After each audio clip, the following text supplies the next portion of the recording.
नमस्कार. आज आपण बघणार आहोत resting membrane potential and action potential. Physiology paper 1मधील हा पॉईंट आहे. त्यामध्ये पहिला आहे मेम्ब्रेन पोटेन्शियल म्हणजे काय. तर आता मेम्ब्रेन म्हणजे काय,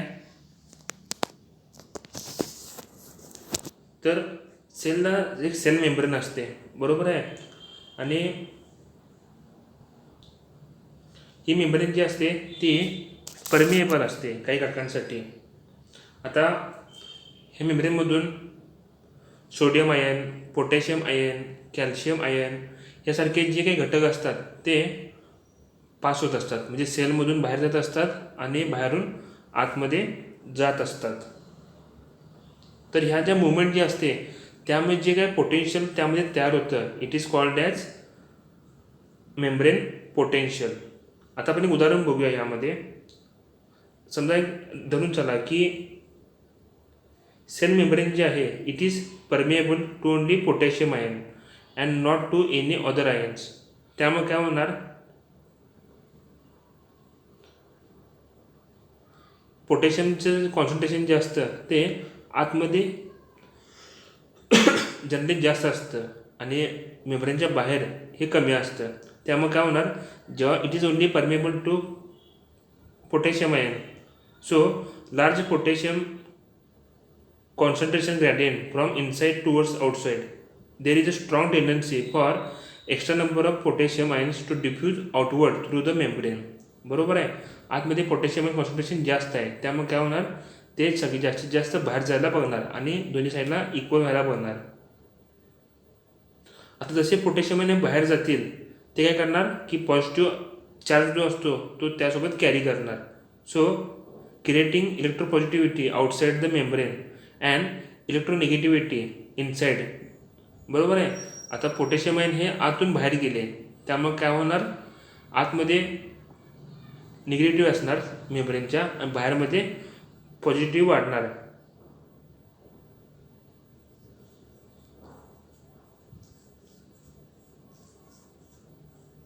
आता कसं होतं, हे विथिन द मिली सेकंड इतक्या कमी कालावधीमध्ये होतं. त्यामुळे जो पोटेन्शियल डिफरन्स जो तयार होतो, the potential difference between the inside and outside, it is called as the diffusion potential. It becomes great enough to block further net potassium diffusion to the exterior despite the high potassium ion concentration gradient.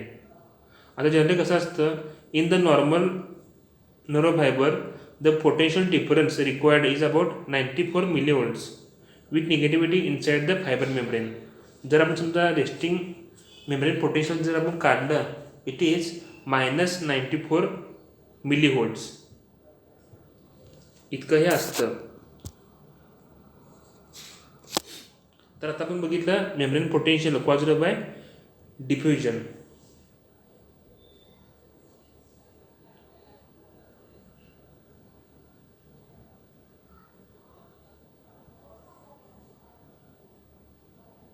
थोडक्यात काय असतं, membrane असतं, sale membrane असतं, बरोबर आहे. तर समजा आपण त्याचं परमिएबल धरलं फक्त एखाद्या आयनसाठी, आता मगाशी धरलं आपण पोटॅशियम आयनसाठी, तर काय होणार की आतमध्ये पोटॅशियम आयनचं कॉन्सन्ट्रेशन हे जास्त असतं कम्पेअर्ड टू बाहेरच्या याच्यापेक्षा. So there is a outward movement of potassium ion through the membrane. त्यामुळे काय होणार, आतमध्ये इलेक्ट्रोनिगेटिव्हिटी जी असते ती बाहेर जाणार, त्यामुळे आतमध्ये पॉझिटिव्ह असणार, बाहेर निगेटिव्हिटी असणार. त्यामुळे काय होणार, देर is a formation of net potential difference between the outside and inside and it is a negative potential which is called as diffusion potential. आता पुढचं पॉईंट आहे रेस्टिंग मेम्ब्रेन पोटेन्शियल. आता यामध्ये कसं असतं, आता आपण प्रकार आपल्याला कळलं की पोटेन्शियल डिफरन्स का तयार होतो, कारण की there is a some ions inside the membrane, some ions outside the membrane, due to which there is a formation of membrane potential. Then first point is resting membrane potential. आता कसं तयार होतं हे, तर पहिला इथे सोडियम पोटॅशियम पंप. तर generally कसं होतं,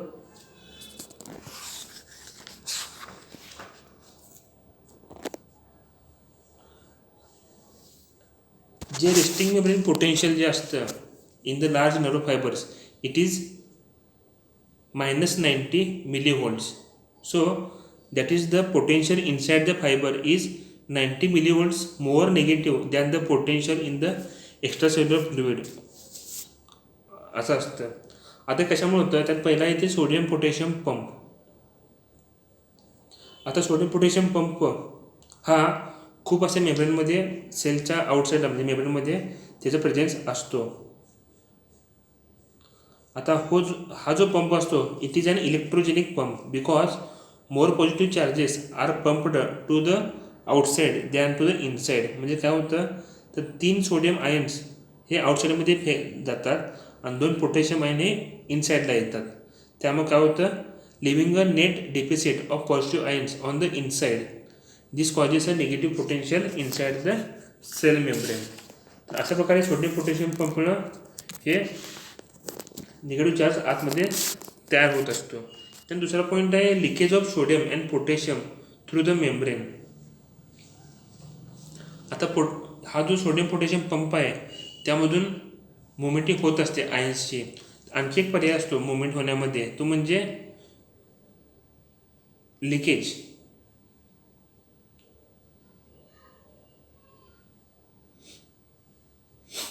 आता ही चॅनल जे असतात they are more permeable to potassium than to sodium. म्हणजे 100 पट हे पोटॅशियमला परमिएबल असतात. त्यामुळे काय होते, पोटॅशियमची फ्री मुवमेंट लिकेज होऊन सुद्धा हा पोटेन्शियली बदलत असतं.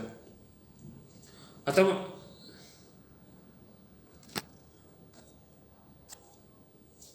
हे जे नॉर्मल रेस्टिंग पोटेन्शियल जे असतं तिची आपण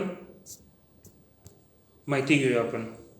आता हा जो पोटॅशियम डिफ्युजन पोटेन्शियल ह्यामध्ये एक पॉईंट असतो. तर समजून चला की फक्त पोटॅशियम आयनसाठीच सेल मेम्ब्रेन हे परमिएबल आहे. त्यामुळे काय होणार, आतमध्ये पोटॅशियम आयन जास्त प्रमाणामध्ये असतात नॉर्मली कम्पेअर टू बाहेर, बरोबर आहे.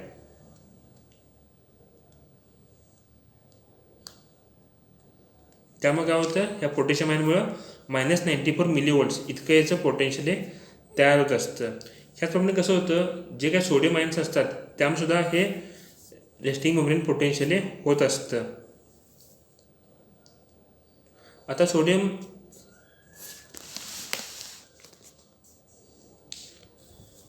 आयनचं जे हे असतं कॉन्सन्ट्रेशन असतं, the ratio of sodium ions from inside to outside the membrane is 0.1 and this gives a calculated potential for the inside of the membrane of +61 millivolts.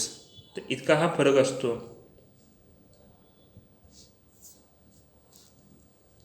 आता हे इतकं खूप कमी प्रमाणामध्ये यांचा डिफरन्स असतो. त्यामुळे काय होतं, जनरली पोटॅशियम आयनचं कॉन्सन्ट्रेशन हे आपण जास्तपणे विचारात घेत असतो. त्यानंतर पुढचा पॉईंट आहे ॲक्शन पोटेन्शियल. आता नर्व सिग्नल जे असतात they are transmitted by the action potentials which are rapid changes in the membrane potential that spread rapidly along the nerve fibre membrane. आता ॲक्शन पोटेन्शियल म्हणजे काय होतं, it begins with a sudden change from the normal resting negative membrane potential to a positive potential and then ends with an almost equally rapid change back to the negative potential. आता normally कसं असतं, जेव्हा sale हा आपल्या normal लेवलला असतो तेव्हा त्यामध्ये -90 millivolts इतकं नॉर्मल रेस्टिंग मेम्ब्रेन पोटेन्शियल असतं, बघितलं आपण. आता ॲक्शन पोटेन्शियल म्हणजे काय थोडक्यात, तर काही कारणामुळे त्यामध्ये एकदमच चेंज होतो सडन. आणि जे -90 जे असतं ते इट ट्रॅव्हल्स टुवर्ड्स द 0 आणि पुन्हा 0च्या पण पुढे जातं आणि पॉझिटिव्हमध्ये जातं. आणि अशा पद्धतीनं सिग्नल हा पूर्णपणे पास केला जातो त्या नर्व ह्याच्यामध्ये. पुन्हा काय होतं, काही मिलीसेकंदामध्येच पुन्हा आणि ते नॉर्मलला येतं, पुन्हा 0वर पुन्हा पॉझिटिव्हवर 0वर येतं, पुन्हा बॅक टू -90 millivolts निगेटिव्हला येतं आणि पुन्हा ते सेल ही नॉर्मलला येते. It again comes to the normal resting membrane potential. तर अशा प्रकारे हे ॲक्शन पोटेन्शियल जे थोडक्यात असं होत असतं. आणि यामध्ये पण स्टेजेस असतात. पहिला येते resting stage. This is the resting membrane potential before the action potential begins. Action potential सुरुवात व्हायच्या अगोदरची जी स्टेज असते ती म्हणजे रेस्टिंग स्टेज. त्यामध्ये कोणतीही ॲक्शन त्या नर्व फायबरमध्ये होत नसते. आता यामध्ये कसं असतं, जे काय मेम्ब्रेन असतं हे पोलराइज्ड असतं. बिकॉज नॉर्मली किती असतं तर -90 मिलीव्होल्ट्स इतकेचं मेम्ब्रेन पोटेन्शियल असतं. So it is a polarized. त्यानंतर पुढचा येते डिपोलरायझेशन स्टेज.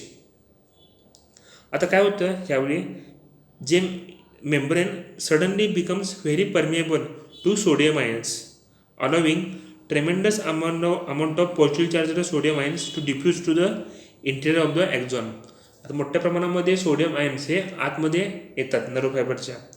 त्यामुळे काय होतं, आतमध्ये -90 मिलीव्होल्ट्स इतकं रेस्टिंग मेम्ब्रेन पोटेन्शियल असतं. आता त्यामध्ये जेव्हा हे पॉझिटिव्ह आयन्स बाहेरून आतमध्ये येणार तेव्हा काय होणार, ती जी निगेटिव्हिटी जी असते ती it is neutralized. The normal polarized state of -90 millivolts is immediately neutralized by the inflowing positively charged sodium ions with the potential rising rapidly in the positive direction. This is called as depolarization.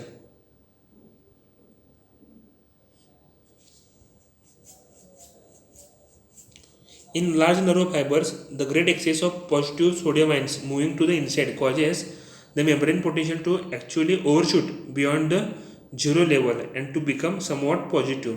काय होतं, आतमध्ये negative असतं, बरोबर आहे. Negative -90 millivolts इतकं potential असतं.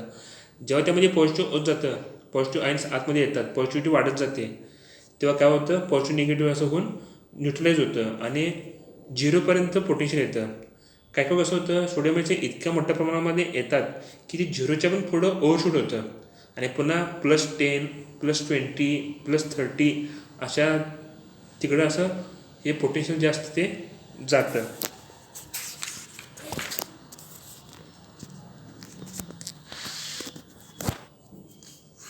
त्यामुळे त्यामध्ये काय होतं तर जेव्हा काही नर्व फायबर स्मॉल असतात, तसेच काही सेंट्रल नर्व सिस्टीमच्या ह्याच्यामध्ये तर पोटेन्शियल 0पर्यंत जातं, त्या पुढं जात नाही. तर जे काही लार्ज नर्व फायबर्स असतात त्यामध्ये 0च्या पण वरती जाऊ शकतं आणि जे काही स्मॉल फायबर जे असतात त्यामध्ये अप टू 0 इतकं हे पोटेन्शियल जात असतं. त्यानंतर पुढची स्टेज आहे ते रिपोलरायझेशन स्टेज. लगेच within a few 10,000th of a second after the membrane becomes highly permeable to sodium ions, the sodium channel begin to close and the potassium channel opens more than normal. स्टार्टिंगला काय होतं तर sodium channel open असतात, आता लगेच sodium channel close होतात आणि potassium channel हे ओपन होतात. त्यामुळे काय होतं तर rapid diffusion of potassium ions to the exterior reestablishes the normal negative resting membrane potential. आता आतमध्ये पॉझिटिव्हिटी वाढलेली आहे, बरोबर आहे. सोडियम आयन आतमध्ये आला आहे त्यामुळे पॉझिटिव्हिटी वाढली, त्यामुळे समोर 0च्या आसपास हे पोटेन्शियल आलेलं आहे. आता काय होतं तर लगेच पोटॅशियम चॅनल ओपन झाले, त्यामुळे काय होणार आतले जे पोटॅशियम आयन जे असतात पॉझिटिव्ह चार्जड ते बाहेर जाणार, त्यामुळे काय होणार पुन्हा निगेटिव्हिटी आतली वाढत जाणार.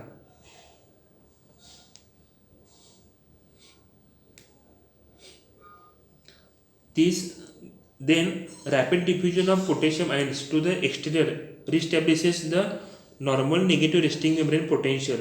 This is called as repolarization of the membrane. बरोबर आहे, ह्याला म्हटलं जातं रिपोलरायझेशन. म्हणजे मगाशी निगेटिव्हचं पॉझिटिव्हकडे मुवमेंट झाली, it is called as depolarization. आता पुन्हा पॉझिटिव्ह टू निगेटिव्ह ही मुवमेंट जी असते it is called as repolarization. पहिल्यांदा काय असतं तर सोडियम चॅनल ओपन होतात, त्यानंतर थोड्या वेळानंतर लगेच सोडियम चॅनल क्लोज होऊन पोटॅशियम चॅनल हे ओपन होतात लगेच.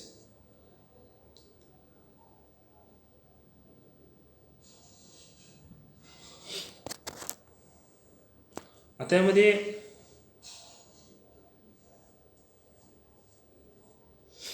आपण आता मागच्या लेक्चरला जेव्हा आपण हे बघितलं की transport of various substances through the membrane, त्यामध्ये आपण ह्याची माहिती बघितल्या, voltage gated sodium and potassium channels. तर त्या पुन्हा तिथे मी तर रिपीट करत बसत नाही इथं.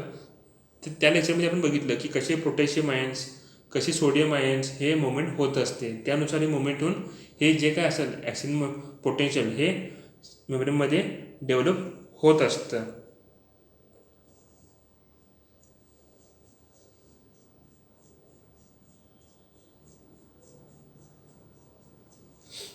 तर अशा प्रकारे मुख्य 2 आयन असतात, एक म्हणजे सोडियम आयन आणि पोटॅशियम आयन, आणि ह्या दोन्हींच्या माध्यमातून हे ॲक्शन पोटेन्शियल हे तयार होत असतं.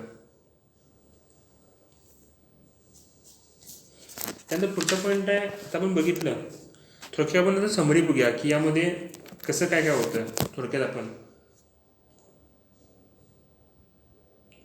आता पहिले असे ते रेस्टिंग स्टेज असते, बरोबर आहे. रेस्टिंग स्टेज म्हणजे before the action potential begins the conduction of for potassium ion is 50 to 100 times as great as conduction of sodium ions. So this is caused by much greater leakage of potassium ions than sodium ions through the leak channel. However, at the onset of the action potential, the sodium channels instantaneously become activated and allow up to 5000-fold increase in sodium conductance. Generally जर बघितलं आपण तर पोटॅशियमची जी conductance असतं ते सोडियमपेक्षा पण जास्त असतं. पण जेव्हा ॲक्शन पोटेन्शियलची सुरुवात होते तेव्हा स्टार्टिंगला काय होतं की सोडियम हे चॅनल्स हे मोठ्या प्रमाणामध्ये ओपन होतात. Then the inactivation process closes the sodium channels within another fraction of millisecond.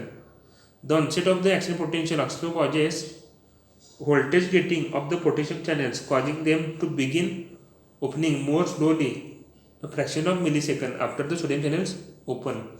आता कसं होतं, जेव्हा सोडियम चॅनल हे ओपन होतात त्याच वेळी पोटॅशियम चॅनल हे एकदम स्लोली ओपन होत असतात.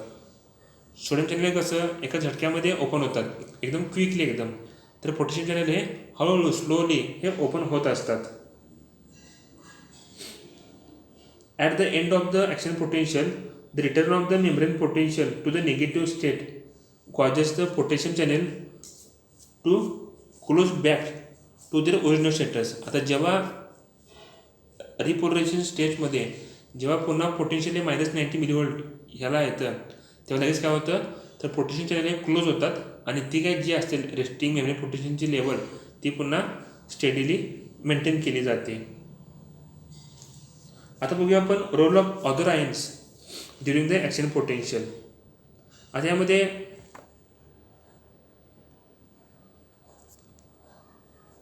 पहिला येते impermeant negatively charged ions inside the nerve axon. आता ॲक्झॉनच्या आतमध्ये अनेक असे निगेटिव्ह चार्जड आयन्स असतात जे मेम्ब्रेन चॅनलमधून पास होऊ शकत नाहीत. They cannot go through the membrane channels. They include the anions of protein molecules and of many organic phosphate compounds, sulphate compounds and so forth. आता हे ज्या आयन्स असतात they cannot leave the interior of the axon. Any deficit of positive ions inside the membrane leaves and excess of this impermeant negative anions. जेव्हा समजा positive ions हे leak केले जातात तेव्हा ह्यांचं निगेटिव्ह चार्ज हा मोठ्या प्रमाणामध्ये आपल्याला वाढलेला दिसतो. So this impermeant negative ions are responsible for the negative charge inside the fibre when there is a net deficit of positive charge the potassium ions and other positive ions. जेव्हा sodium आणि potassium ions हे मोठ्या प्रमाणामध्ये बाहेर पडतात तेव्हा ह्या आत जे हे जे असतात इनपरमिएंट निगेटिव्ह चार्ज आयन्स त्यामुळे आपल्याला निगेटिव्ह चार्ज हा वाढलेला दिसतो. आणखी पुन्हा आहे ते कॅल्शियम आयन्स. आता प्रत्येक आपल्या शरीरामध्ये जे सेल्स असतात त्या प्रत्येक सेलच्या मेम्ब्रेनवर हे कॅल्शियम पंप हे असतात. It is similar to the sodium pump. कारण कसं होतं, तर सोडियम आयनच्या जागी हे कॅल्शियम पंपसुद्धा मोठ्या प्रमाणामध्ये असतात. आता हे कॅल्शियम पंप जे असतात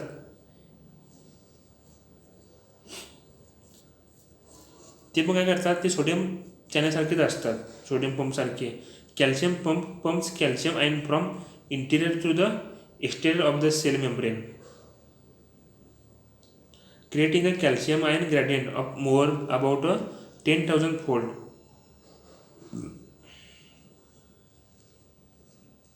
त्याचप्रमाणे इथे पुन्हा कॅल्शियम गेटेड चॅनल्ससुद्धा असतात, voltage gated calcium channels. These channels are slightly permeable to sodium ions as well as calcium ions. When they open, both calcium and sodium ions flow to the interior of the fiber. सोडियमसारखंच हे कॅल्शियमचं आपल्या शरीरामध्ये मुवमेंटही होत असते from outside to inside. So therefore the channels are also called as calcium sodium channels. The calcium channels are slow to become activated, requiring 10 to 20 times as long as for activation of the sodium channel. तर मगाशी बघितलं आपण की sodium channel हे कसे एकदम quickly activate होत असतात. जर त्याची आपण तुलना केली तर त्या बाबतीत हे कॅल्शियम चॅनल हे एकदम हळूवार असे ओपन होत असतात. So they are called as slow channels. आणि जे सोडियम चॅनल असतात they R called as fast channels. Sodium चॅनलला फास्ट चॅनल असे म्हटले जाते, तर कॅल्शियम चॅनलला स्लो चॅनल असेही म्हटले जाते. आता हे कॅल्शियम चॅनल जे असतात they are more in number in both cardiac muscle and smooth muscle. पुन्हा काही असे स्मूथ मसल जे असतात त्यामध्ये हे फास्ट सोडियम चॅनल हे हार्डली प्रेझेंट असतात. So in that muscle the action potential are caused almost entirely by the activation of slow calcium channel. Then next is increase the permeability of the sodium channels when there is deficit of calcium ion. आता the concentration of the calcium ions in the extracellular fluid also has a profound effect on the voltage level at which the sodium channel become activated. When there is a deficit of calcium ions, the sodium channels becomes activated by very little increase of the membrane potential from its normal. Therefore, the nerve fiber becomes highly excitable, sometimes discharging repeatedly without provocation rather than remaining in the resting stage.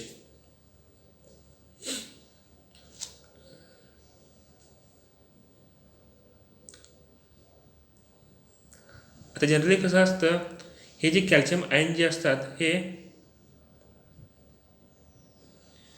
जे sodium channel जो असतो त्याला बाहेरून त्याला bind होतात. आता calcium channel हे positive charge असतात, त्यामुळे काय होतं ते चॅनल प्रोटीनचा जो चार्ज असतो तो बदलतो. त्यामुळे काय होतं it alters the voltage level required to open the sodium gate. तर अशा प्रकारे हे त्यामध्ये ॲफेक्ट करत असतात. त्याचा पुढचा पॉईंट आहे initiation of the action potential. आता मग काय बघितलं आपण, तर सोडियम पोटॅशियम परमेबिलिटी ते बघितली आपण, आणि ॲक्शन पोटेन्शियल डेव्हलप कसं होतं ते पण बघितलं आपण. पण आपण ह्याची माहिती नाही घेतली की ॲक्शन पोटेन्शियल डेव्हलप कसं होतं, तर त्याची माहिती बघूया आपण. तर पहिला इथे positive feedback cycle open sodium channel. आता जसे नर्व हे अनडिस्टर्ब्ड असते तेव्हा त्यामध्ये कोणताही बदल होत नाही. सो ॲक्शन पोटेन्शियल फॉर्म त्यामध्ये होत नाही. पण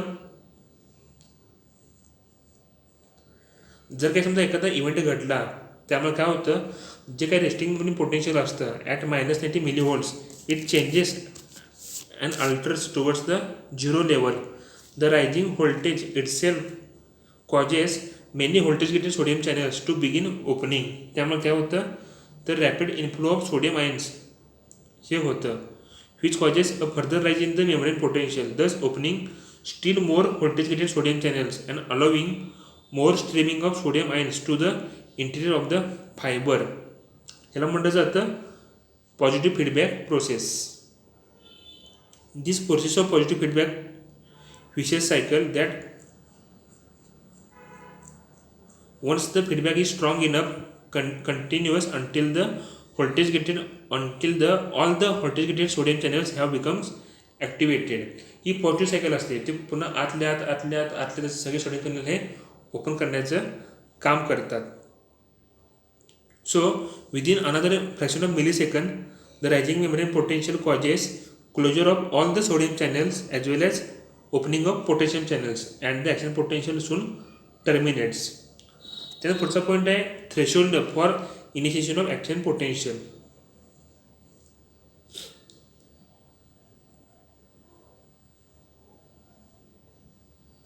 आता कसं होतं, जेव्हा सोडियम चॅनल्स हे मोठ्या प्रमाणामध्ये फायबरमध्ये आतमध्ये येतात, आता यामध्ये दोन घटना असतात. एक म्हणजे सोडियम चॅनलची मुवमेंट असते बाहेरून आतमध्ये आणि पोटॅशियम चॅनलची मुवमेंट असते ती आतून बाहेरमध्ये. बरोबर आहे. आता गरज कशी असते की सोडियम चॅनल हे मोठ्या प्रमाणामध्ये आतमध्ये आले पाहिजेत. Then the potassium channels movement, potassium ion movement from inside to outside. A sudden rise in the membrane potential of 15 to 30 millivolts usually is required. Therefore, a sudden increase in the membrane potential in a large narrow fiber from 19 millivolts to minus 65 millivolts usually causes the explosive development of an action potential. त्यामुळे काय म्हटलं जातं, -65 millivolts. सगळ्यात ठेवा म्हणजे लक्षात ठेवा सगळ्यांनी, -65 millivolts is set to be threshold for stimulation. तेवढी लेवल ती आपल्याला ते जेव्हा दिसते नर्व फायबरमध्ये तेव्हाच ॲक्शन पोटेन्शियल हे बिगिन होतं. So it is called as threshold for action potential.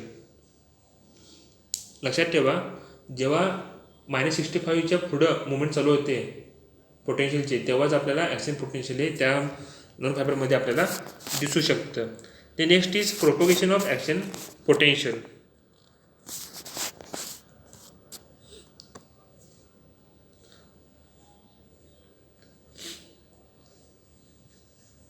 आता कसं होतं, हे जे ॲक्शन पोटेन्शियल जे असतं ते नर्व फायबरमध्ये एका स्पॉटला असं सुरुवात होते, तिचे ॲक्टिवेशन होतं. An action potential elicited at any one point on an excitable membrane usually excites adjacent portion of the membrane, resulting in the propagation of the action potential along the membrane. त्यानंतर ते त्या मेम्ब्रेनच्या दोन्ही बाजूनं किंवा सगळ्या बाजूनं त्याची मुवमेंट ही होत असते. It is called as propagation of the action potential. आता जर समजा आपण दोरीसारखे म्हणजे पकडलं समजा, त्यामध्ये एका पॉईंटला ॲक्शन पोटेन्शियल हे बिगिन झालं काही कारणामुळं. त्यानं काय होतं की त्या दोन्ही साईडला तेथून त्या पॉईंटमधून दोन्ही साईडला त्याची मुवमेंट ही होत असते.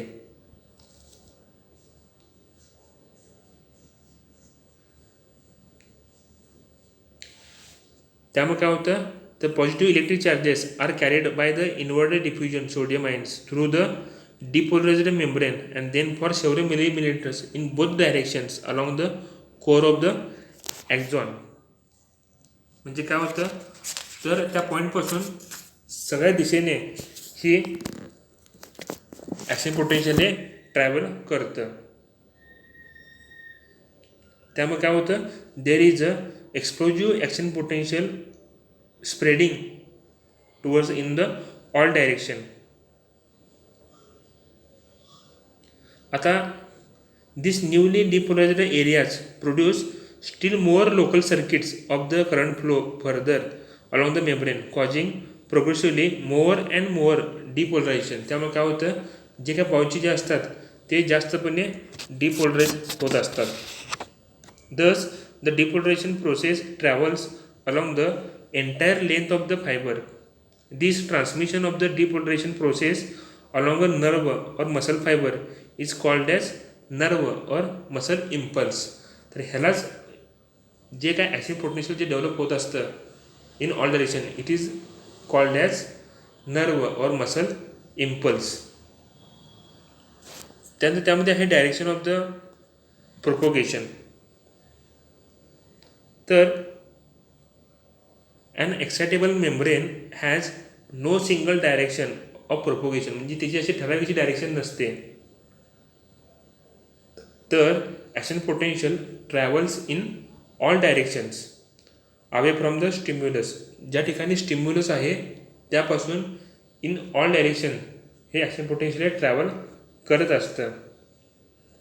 Even along the all branches of the nerve fibre until the entire membrane has become depolarised. जेव्हा ते पूर्ण मेम्ब्रेन हे डिपोलराइज होतं तेव्हाच त्याची मुवमेंट ही थांबते. आणि यामध्ये हा पॉईंट आहे all or nothing principle. Once an action potential has been elicited at any point on the membrane of a normal fiber, the depolarization process travels over the entire membrane if conditions are right, or it does not travel in at all if conditions are not right. जर समजा त्या ह्याच्यामध्ये condition जर right असतील तरच ते सर्व दिशामध्ये पसरणार. जर समजा कंडिशन समजा त्याला सुटेबल नसतील तर ते पोटेन्शियली सर्व दिशेमध्ये पसरणार नाही. This is called as all or nothing principle. ह्याला म्हटलं जातं ऑल ऑर नथिंग प्रिन्सिपल.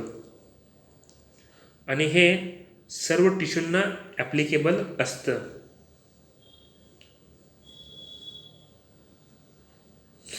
कसं होतं आता जेव्हा ॲक्शन पोटेन्शियल हे म्हणजे मेमरीमध्ये पसरत असतं तेव्हा एखाद्या पॉईंटला काय होतं, there is a not generate sufficient voltage to stimulate the next area of the membrane. हे जेव्हा घडतं तेव्हा काय होतं, तो जो काय डिपोलरेशन असतं ते तिथंच स्टॉप होतं. Therefore for continued propagation of an impulse to occur the ratio of action potential to threshold for excitation must be at all times be greater than 1. This greater than 1 requirement is called the safety factor for propagation. म्हणजे त्या पूर्ण मेम्ब्रेनवर सगळीकडेच त्याला पोषक अशी परिस्थिती त्यासाठी पाहिजे. बरोबर आहे. नुसतंच म्हणजे सुरुवात होऊन चालणार नाही ॲक्शन पोटेन्शियलची आणि ते तसंच सर्वदिशेने पसरणार नाही. तर सगळीकडेच ते पसरण्यासाठी त्याला योग्य अशी सुटेबल अशी एन्व्हायरमेंट कंडिशन पाहिजे तरच ते सगळीकडे पसरणार. त्याला म्हटलं जातं ऑल ऑर नथिंग प्रिन्सिपल. जर समजा त्याला समजा सुटेबल परिस्थिती असेल तर ते सर्व दिशेला पसरणार. जर समजा त्याला सुटेबल कंडिशन दिशी नसेल तर ते तिथंच स्टॉप होणार. This is called as all or nothing principle. Thank you.